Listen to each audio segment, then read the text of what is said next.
Hello students, आज हम पढ़ेंगे कि फिजिकल इक्विलिब्रियम जो प्रोसेसेस इन्वॉल्व हैं उसमें जब इक्विलिब्रियम अटेन होता है तो कौन सी प्रॉपर्टीज जो है कांस्टेंट हो जाती हैं विद टाइम। तो अभी तक हमने दो टाइप के फिजिकल इक्विलिब्रियम में डिस्कस किए हैं, that is solid to liquid, जो कि मेरी वीडियोस में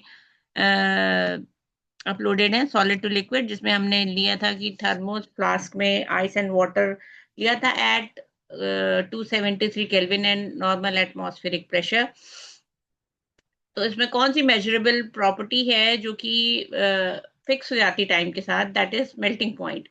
तो इस नॉर्मल एटमॉस्फेरिक प्रेशर पर जब इक्विलिब्रियम कंडीशन अटेन्ड है तो जो भी टेम्परेचर रहता है उसका, उस पूरे सिस्टम का, उसको हम बोलते हैं normal melting point of the substance, है ना। नॉर्मल मेल्टिंग पॉइंट क्या होता है? The temperature at which solid and liquid phases are at equilibrium at the atmospheric pressure. तो हमने यही किया था, एक थर्मस फ्लास्क में एटमॉस्फेरिक प्रेशर पर 273 केल्विन पर आइस और वाटर लिया था, दोनों इक्विलिब्रियम में थे।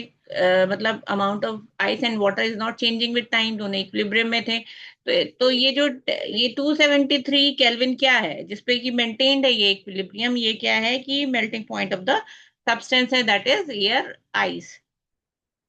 ठीक है। और दूसरा जो हमने डिस्कस किया, लिक्विड टू वेपर। तो क्या किया था हमने? लिक्विड को एक क्लोज वेसल में लिया था। टाइम के साथ साथ वो लिक्विड इवेपोरेट होगा, तो क्लोज वेसल है इसलिए प्रेशर, जो उसके वेपर्स हैं वो इकट्ठे होते जाएंगे उस क्लोज वेसल में, प्रेशर बढ़ने लगेगा। एक टाइम आएगा जब प्रेशर कांस्टेंट हो जाएगा, इसको हम बोलते हैं vapour pressure of the liquid. तो ऐसा ये इक्विलिब्रियम अटेन है, मतलब प्रेशर फर्दर बढ़ नहीं रहा है। मेजरेबल प्रॉपर्टी जो कि प्रेशर है वो कांस्टेंट हो गया टाइम के साथ। ठीक है। Rate of changing of vapour into the liquid state and the changing of liquid into vapor state at the normal temperature is constant, है ना। ये इक्विलिब्रियम अटेन हो चुका है, एक कांस्टेंट प्रेशर अचीव हो चुका है।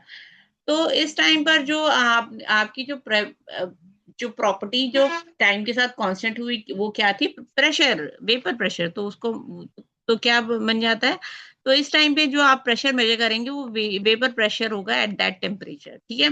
ऐसे अगर आप सॉल्यूट और उसका सोल्यूशन लेते हैं इक्विलिब्रियम में, शुगर लिया आपने, शुगर सोल्यूशन लिया, इक्विलिब्रियम अटेन हो गया, मतलब दोनों की quantity is not changing with time. Amount of dissolution of sugar into solution and solution to strike with the solid sugar and adhere to its surface is same. The concentration of solute and the solution is not changing with time, it is constant. तो ये क्या है? ये that means equilibrium is achieved at this temperature.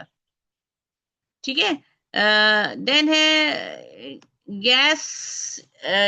अगर दो gas हैं जो कि इक्विलिब्रियम में है तो इनका भी टाइम के साथ चेंज नहीं होता।